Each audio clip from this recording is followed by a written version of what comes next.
heading south of the Mason-Dixon. This is the Week in Review at the Abbeville Institute.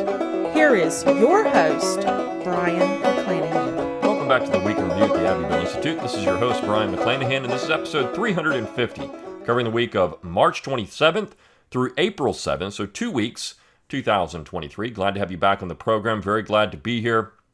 Don't forget to follow us on Twitter, like our Facebook and Gab pages, and subscribe to our YouTube page. Again, the YouTube page is invaluable. There's all kinds of great stuff on the YouTube page. So please subscribe to our social media accounts and share our material around on social media.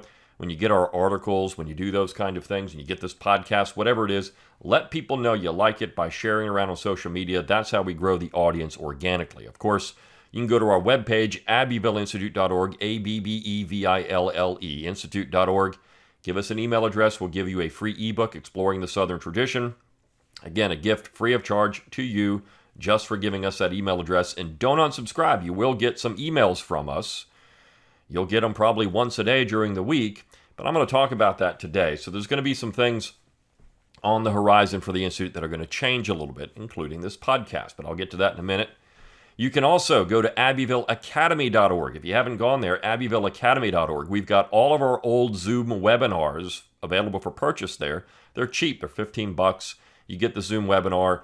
Last year and a little bit before that, we charged for our Zoom webinars, so we're recouping the cost for what we had to do with that webinar by selling those at Abbeville Academy. But our Zoom webinars are now free of charge. So we have not done one in a few weeks. We will do one this month of April at some point.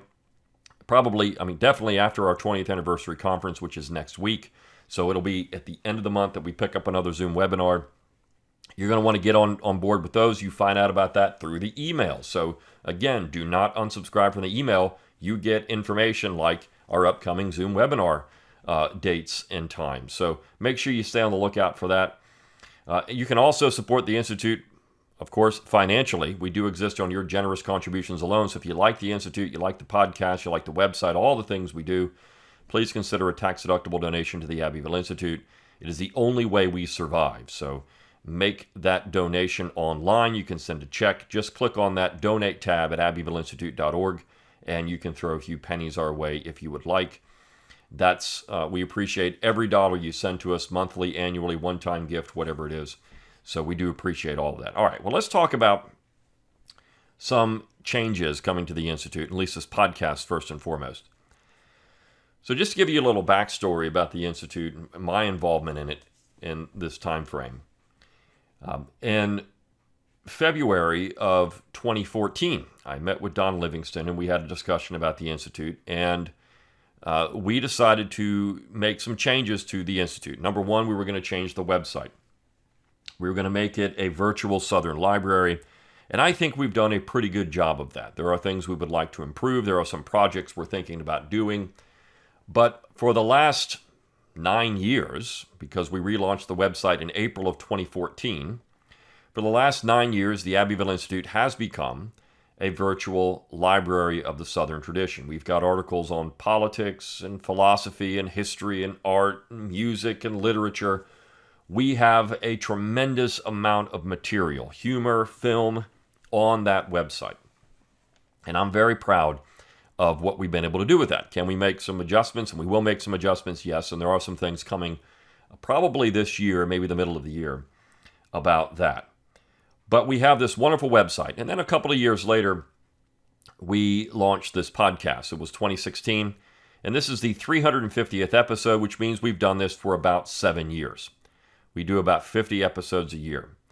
So for the last 7 years, you've had this Week in Review in your podcast list. Hopefully, if you're new to the show, well, then you've got 349 more episodes to catch up on. In fact, the other day I was looking on our YouTube channel. Of course, we have all of these podcasts on the YouTube channel, and somebody pointed out a podcast that I had done way back. I mean, we're talking about nearly 300 episodes ago, where I talked about the Arlington Confederate Memorial, the Ezekiel Moses New South Memorial, and the things that I said about it, I think this was about 7 years ago, and that they were saddened that the things that I said at that time, 6-7 years ago, have come to pass. I think we've been pretty spot on in our predictions about what was going to happen in America over the last half decade or so. And so this podcast, if you go back and catch the old episodes, is an invaluable contribution to a conversation about what the Southern tradition means in America today and the Southern tradition moving forward. In fact, our conference next week, our 20th anniversary conference, covers the topic of the Southern tradition in the 21st century. What does the Southern tradition mean for the 21st century? And that's the direction the Institute is going to go moving forward for the foreseeable future. We want the Institute to be a positive affirmation of what the Southern tradition is. And when I say that, what I mean by this, and this is kind of foreshadowing some of the things I'm going to talk about at the conference, but if you talk to people on the left, or many Northerners, or just Americans in general, the general perception of the Southern tradition now is essentially that we have a tradition that's based on race and slavery, and that's it. I mean, that's what made the South. In fact, if you look at Drew Gilpin Faust in her book Confederate Nationalism, she opines that that's the only thing that held the South together, this firm belief in a labor system, in a social labor system in the South. But if you read David Hackett Fisher, you get an entirely different view. You get a view of the South as culturally significant and independent from the rest of the British North American colonies. And there was a cultural dynamic to the South that made it different from New England. Because if you say the only thing that made the South different was a social labor system, that means in the 17th century, when you had the establishment of the Southern colonies and the New England colonies and the Mid-Atlantic colonies, they all would have been the same. They all would have had the same culture and the same belief systems, if not for the institution of slavery. Now, we know that every colony, in fact, Puritan Massachusetts had slavery as well. Every colony had it, and so that would imply that the Puritans were just like the Southern Cavaliers. And we know all of that is untrue. All of it. We know that there were culturally distinct regions in North America in the 17th and 18th centuries, and Americans talked a lot about it. And it wasn't just about a free labor versus slave labor dichotomy. There were other things going on there. So the South developed culturally over all these years into being a distinct region. And there are so many things that come out of that we now think of American. In fact, Thomas Jefferson might have been a radical in Virginia, and we've talked about Jefferson a lot on this show. He might have been a radical in Virginia. He was to the left of many people in his own state. But Jefferson was consciously a Southerner, and he said as much throughout his life in various letters. He knew what he was, and this is going back to Mel Bradford's position, remembering who we are. He knew who he was. He remembered who he was. He remembered the community that he grew up in. Now, he admired some things about New England. In fact, all of his ruminations about ward republics was based on his understanding of how local government worked in New England, and he liked it. He thought there should be a massive decentralization, not only from the center in America, but also even at the state level. And we know that there were various ways that the states and the counties within the states could even thwart the center. And even in Virginia, there were ways that you could restrict what the government in Richmond could do. And in, say, Massachusetts, there were restrictions on what the general court could do because of the response of local communities. This is something that happened a lot. And so Jefferson was always interested in this. In fact, what we've really said at the Institute over the last decade, what we've been pushing, in fact, since for 20 years, what we've been talking about, but really since we relaunched the website and the podcast and trying to get more multimedia and things going for the Institute, not just our conferences and lectures, which we've done well for 20 years. And all of that stuff, by the way, is available that we have recorded on our website and also on our YouTube channel as well. Many of the lectures that are in video format are on the YouTube channel. The audio files are on the website and on our app too. By the way, download our mobile app free of charge to you. Just go to your app store. It is available on every device now, whether it's Apple or a Google device, Google Play device. Get the Abbeville Institute app. You get the podcast on the go. You get the art. You get the lectures. You get whatever we do at the website. There's a link to that through the app too. So get that mobile app free of charge. Just download it, and you got it.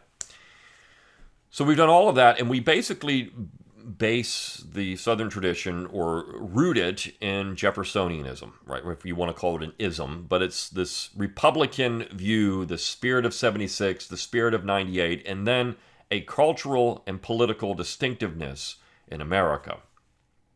And people recognized that for a long time. They understood what the South was. Of course, all the United States was an agricultural region, but one of the things that made the South unique, at least in the way people thought about it, was this idea of leisure. And there was always this perception of leisure in the South that is fascinating. In fact, there was a 1970s band, Seals and Crofts, and they came out with an album. And the album itself to me is not very good, but the title of the album was Taking It Easy, and the imagery on the album is a plantation. They're both sitting on a plantation. They're enjoying that plantation lifestyle, taking it easy, right? This idea of leisure. When you go back and read some of the earliest documents that came out of Jamestown, a workday was 4 hours. 4 hours. So the idea of leisure very much comes out of the South. Massachusetts, they didn't believe in leisure as much. It was work, work, work, right? We have to work, we work, we work, we work. And in the South, there was much more leisure. So people called it lazy. But when you live in the climate that the South has, high humidity, high heat, there's a cultural dynamic to this as well that it's very hard to work like people do in New England. You have to be moving in New England all the time because it's cold. Well, it's not cold in the South in most places. It is in some places, but not all places. So there's a different cultural dynamic to the South. And so all that's to say with this podcast, we've done this podcast now for 7 years, about 7 years. And we've always taken a look at the articles that we've published that week. The podcast first started, it was an hour long. And we trimmed it down to about 30 minutes. And we've highlighted various things on the website that week, some things that we thought were important that you should know about the articles that we featured that week. And we've been running 5 articles a week since 2014. So nearly a decade, we've been doing 5 articles a week at the website. The podcast has mirrored that. We've done it once a week for, again, about 7 years. That's going to change a little bit. This is the last episode under this title, The Week in Review at the Abbeville Institute. And what we're going to do from this point forward, we're going to rebrand the podcast. It will come out perhaps once a week, maybe once every 2 weeks. We haven't necessarily decided yet. But one of the things we'd like to focus on at the Institute moving forward is the essential things about the Southern tradition. Several years ago, we had a young man email us and say, I'm a young person. All of my friends, I've lived in the South my whole life. All of my friends hate the South. They're all from the South, but they hate the South because they've been told for their entire life to hate the South. They've been told for their entire life the South is nothing good. There's nothing good about it. All these people in the South, all these Confederate people, of course, that's the South to a lot of people, just 4 years. All these Confederate people are bad. All these Southerners were bad. The founding fathers that owned slaves were bad. Whatever it was. They've been told their entire life. The Southern tradition is the antithesis of what it means to be an American. And so they've never really been exposed to anything else. We're told if you admire anything about the South, well, then you're a bad word, you're a lost causer, whatever it is. And if you go on social media and you say anything positive about the South, well, then you're called a fascist, a white supremacist, a racist, a lost causer, whatever it is. These are the things that you're called if you simply utter a kind word about, say, Robert E. Lee or Jefferson Davis or George Washington or Thomas Jefferson. Now, it's not so bad there, but you do have people that will do it. And the only thing that these other people will do is produce memes, grotesque things. And of course, the language and other things they use is just appalling. And they'll drag you into it. Trust me, they'll drag you into it. They'll get you involved in these petty squabbles that amount to nothing. So the point was, well, what can I read? What can I do? What can I look at? What can I find? What's out there to give me some ammunition to be proud of who I am, to remember who I am, to remember the people that I come from? And so we've thought a lot about that. And even though we have thousands of articles on the website, we could point to this, this, and this. There isn't just one spot that you could go to on the website that would say, these are the essential things that you need to read to understand who you are. And the same thing with this podcast. We've got 350 episodes now, and we've talked about a lot of stuff on this podcast, a lot of different things. But I think the one thing we've missed throughout all these years, 7 years now, is that essential Southern thing. And there are other podcasts that do Southern things. They do music, they do cooking, they do politics, they do culture, they do these things. In fact, the University of South Carolina has one. And oftentimes they do book reviews and other things. They're academic, and so we are also an academic institution. But a lot of people don't know where to turn when it comes to, say, a speech or a document or a book that would define being Southern in a positive way that would allow them to not only feel good about themselves, and I think that's important in your life. You're told over and over again you're bad, your self-esteem and what you are is going to go downhill, but also to have the ammunition you need to push back against some of these things at times. To say, no, wait a second here. This is what I believe. And there's an individual that follows us, and I'm not going to name him. He's not an academic historian. He doesn't have any training in history. In fact, he never really was interested in history at all until he got a little older. And he does this on a regular basis. He posts on social media quotes from people like Donald Davidson and the Fugitive Agrarians, and he reads material from these people. He digests it and he talks about it. He's taken it up to try to recite poetry and do things of that nature. So literature, of course, is a key to all of this, to understanding Southern culture and the Southern tradition. There's a lot of great Southern literature out there, and we are going to talk more about that on this podcast moving forward with a rebrand. We're not going to start a whole new podcast. We've got to subscribe to something else. We're just rebranding the podcast moving forward from this point. But that's why we want to do this Essential Southern. So we're probably going to call the podcast Essentially Southern, and what it means to have an essential view or the essential documents that will give you the Southern tradition boiled down to a few things. And this is going to be highlighted on our website. It's also going to become, we're going to rebrand the podcast. You'll have this once a week, once every couple of weeks, whatever it is. Once every 3 weeks. We haven't decided yet how we're going to do it. But you are going to get these essential documents, these essential things that you need to know to really understand the Southern tradition and its importance in the 21st century and its importance in modern American society, because that is why we do what we do. And I think we miss that oftentimes. We're not a Confederate heritage organization. We talk about the Confederacy. I think that Confederate veterans should be respected and admired. They were heroic people doing what they thought was right at the time in which they lived. They took a stand that resulted in the death of hundreds of thousands of Southerners.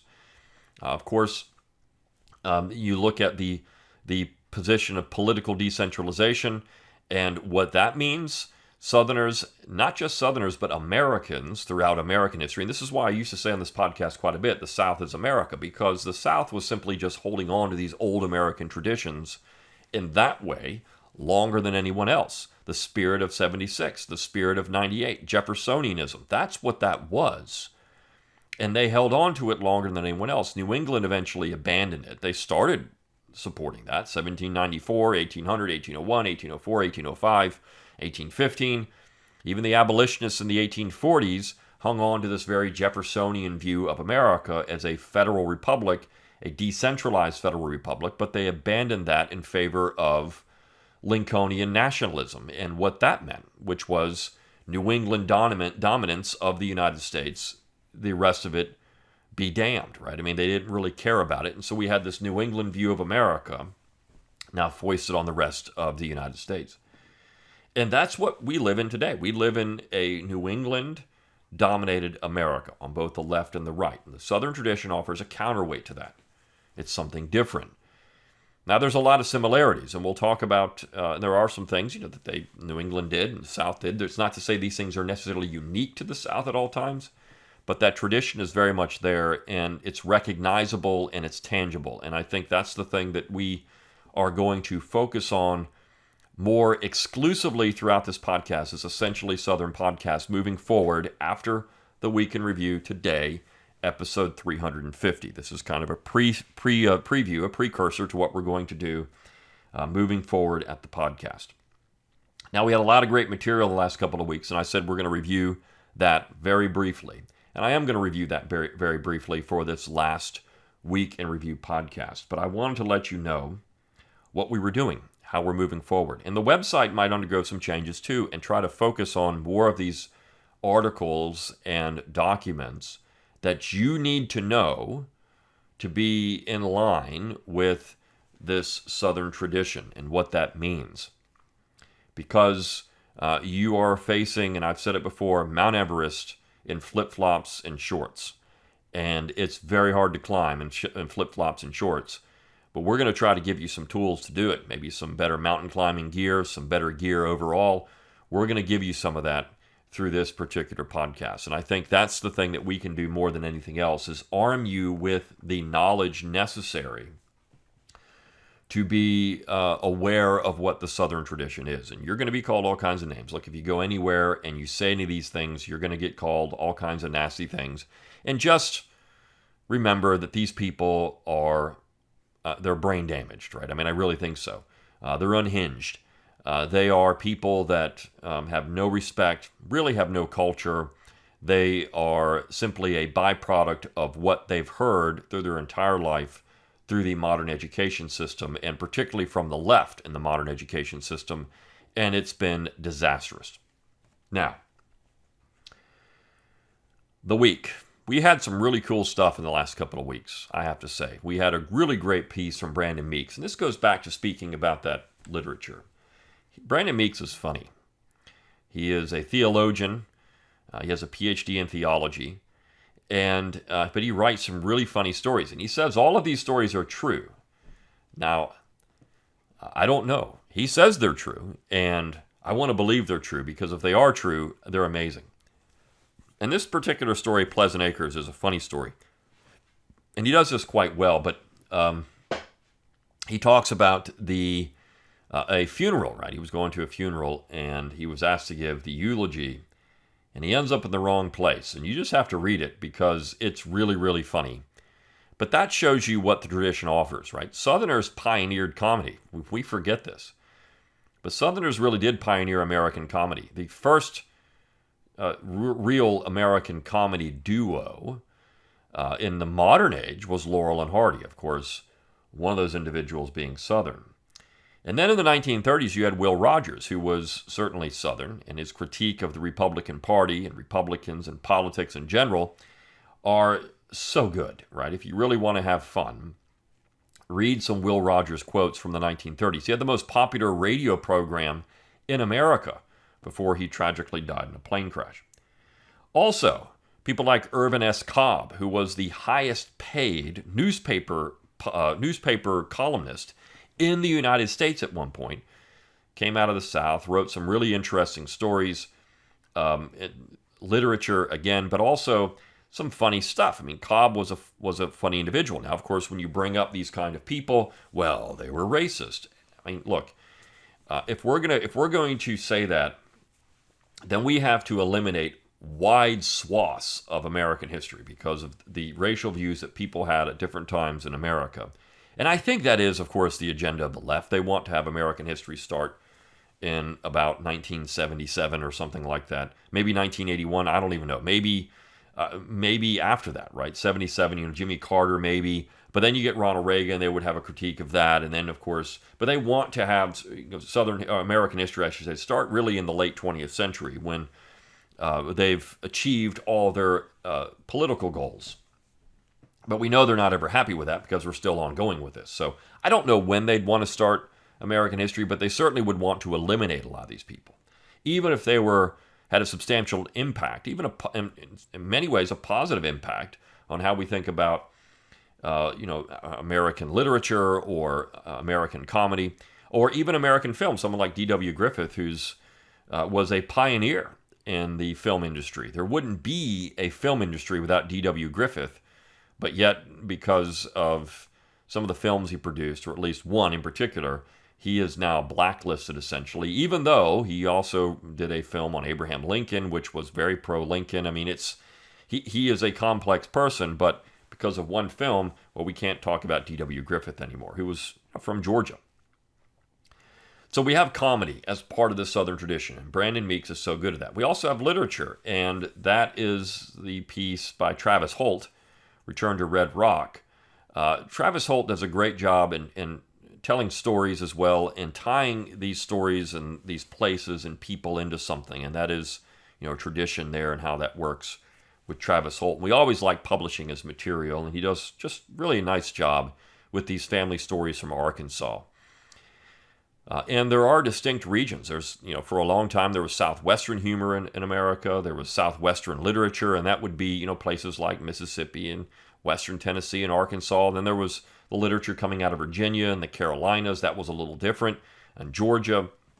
So we've had, Georgia at one time was Southwestern humor as well, because that was the frontier. But we've had all of these really interesting people in this very diverse. I mean, the South really is a diverse place. Lots of different peoples coming into it, and different kinds of culture and history. We've had a lot of that. And so that's something that we try to do. And anytime you get to read a Travis Holt piece, and this piece, Return to Red Rock, it's well worth your time to do it, because he has a nice view of continuity between generations. And that's something else the tradition offers, is continuity. A lot of these people that criticize the South and the Southern tradition really have no culture and no tradition whatsoever. They are unanchored and unmoored. They don't really understand where they come from, except for platitudes and slogans and chants and ideology. They don't really have a culture or a tradition. And that is certainly, just embarrassing for them. They're just big children cosplaying, thinking that, and LARPing, thinking that they are doing something that is productive, when in reality all they're doing is exposing their stupidity. But we have this very beautiful tradition in the South that has continuity. It's attaching generations, and it's not exclusive to the South, by the way. I mean, there are people all over the United States that do this, but Southerners, this is Faulkner saying, the past isn't even the past, right? Southerners live in the past, they don't try to pretend like they're still living in the 1860s, but they live in the past because they live with previous generations. They understand that continuity between these previous generations and how important they are for modern society. That becomes a tradition. And when you lose that anchor, when you lose those fences, as Chesterton called them, G.K. Chesterton, those fences that you put up, when you do that, you lose something of yourself. And so anytime you got Travis Holt or Brandon Meeks, I would highly recommend you get those articles and read them. We also had a really great piece from Chase Steely, The Tower on the Tiger, and it was a visit that he had with Jim Kibler. And Jim Kibler has been a supporter of the Institute and a member of the Institute since it was founded in 2002, and he is one of the leading minds on Southern literature in America today. He has a plantation in South Carolina that he fixed up, and there's a picture of it on the website and, of course, in the article itself. Now, Jim's getting older. He taught at University of Virginia for years, taught Southern literature there. And he fixed up this old plantation, wrote a book about it entitled Our Father's Fields.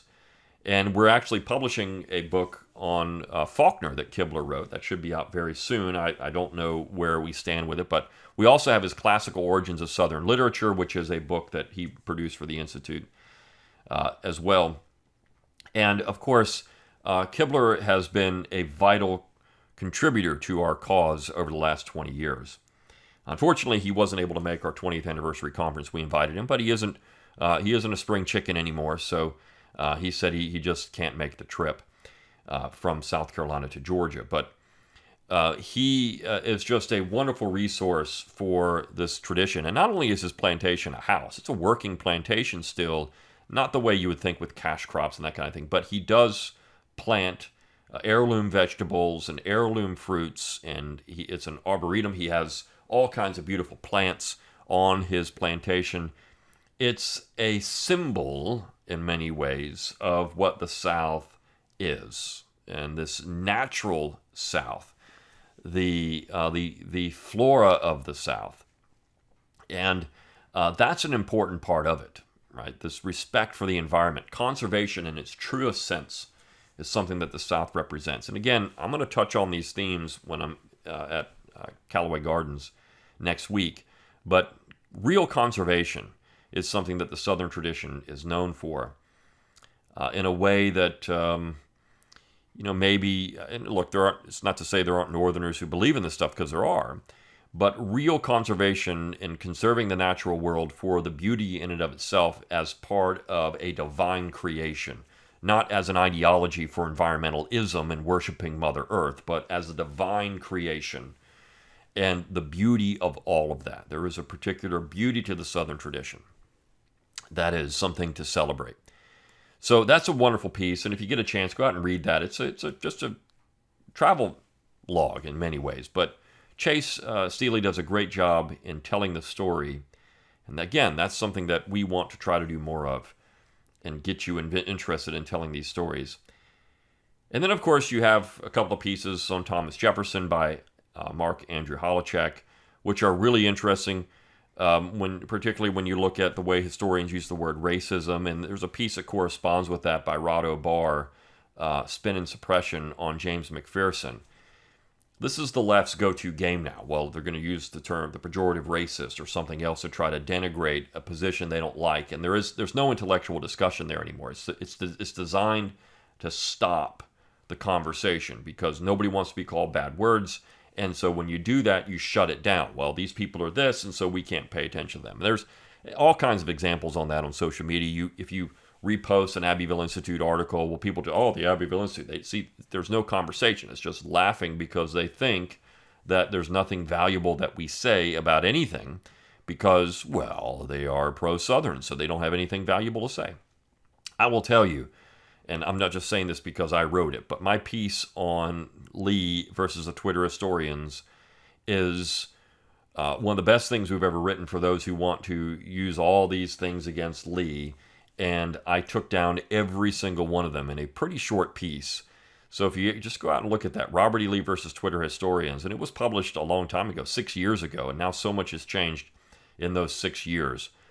But it is, 6 years ago, people were still publishing stupid things on Twitter, and I took those things down. And you still get the same regurgitated arguments all the time on social media. So get that article, and when you publish it, post it on your Twitter feed or Facebook, wherever it is, you're going to have people who laugh at it because it's coming from the Institute, but don't actually engage it, because if they did, they wouldn't be able to do it. Seriously, you can't really engage it because their arguments are all shredded. So these are the kind of things we've done over the years, and I think Holacek does a very good job of that with Jefferson too.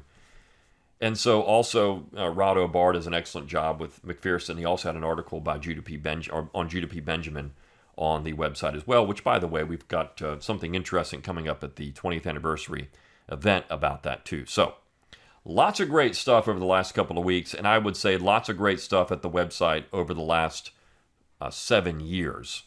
350 episodes in the books. We are going to be changing the nature and perhaps even the frequency of the podcast moving forward. We're still going to have it, but it's just going to be a little different from this point forward. So thank you for being on board with us for 350 of these Week in Review episodes. We've appreciated every single one of you who has done it. Every single one of you has supported the podcast. Continue to support the podcast. It's just going to have a different name and a little different format. Continue and share it around on social media. Do those things. Continue to support that. Also, continue to support the Institute. Our articles, all that stuff is still going to be there. Nothing's going away. We're just rebranding some things and doing some things a little differently moving forward. All right. Until next time and the next phase of the podcast, good day.